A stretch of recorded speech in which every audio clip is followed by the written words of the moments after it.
Plusieurs projets ont été financés en 2024-2025 et l'établissement a été particulièrement riche de succès cette année-là.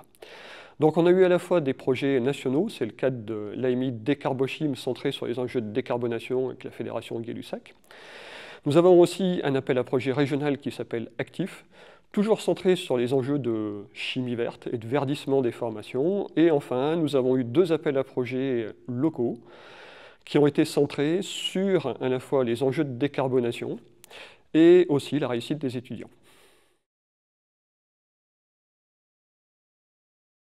Alors sur la stratégie de la structure, on a, comme on est une formation d'ingénieur, on a différents objectifs. La première chose, c'est d'ancrer les ingénieurs dans le présent et le futur du métier qu'ils vont exercer. Et en premier lieu, on vise à, d'une part, les autonomiser le plus rapidement possible dans les actions qu'ils pourront mener, et d'autre part, de faire en sorte que ce soit des ingénieurs innovateurs, et en particulier inscrits dans une chimie au service de l'homme et de son environnement. Parmi les projets financés cette année qui sont à la fois structurants et je qualifierais d'originaux, je vais le faire à la fois au niveau national et local. Le premier au niveau national est l'AMI Décarbochim, qui vise à structurer autour de la Fédération Gay-Lussac, donc l'ensemble des 20 écoles de chimie et de génie des procédés de France, à la fois 2 points qui sont essentiels. Le premier de ces points est d'avoir un référentiel commun pour l'ensemble de ces formations. Et le deuxième point consiste à avoir des démonstrateurs sur les enjeux de la décarbonation.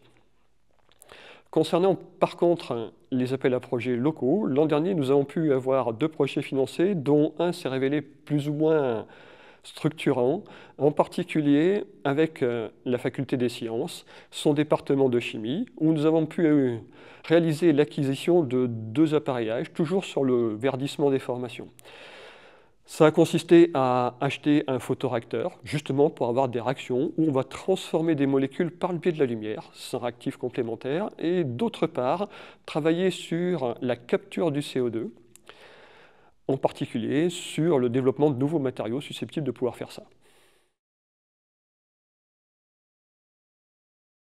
Concernant les retours des étudiants et des enseignants sur ces projets-là, je vais le faire à 2 niveaux, bien entendu.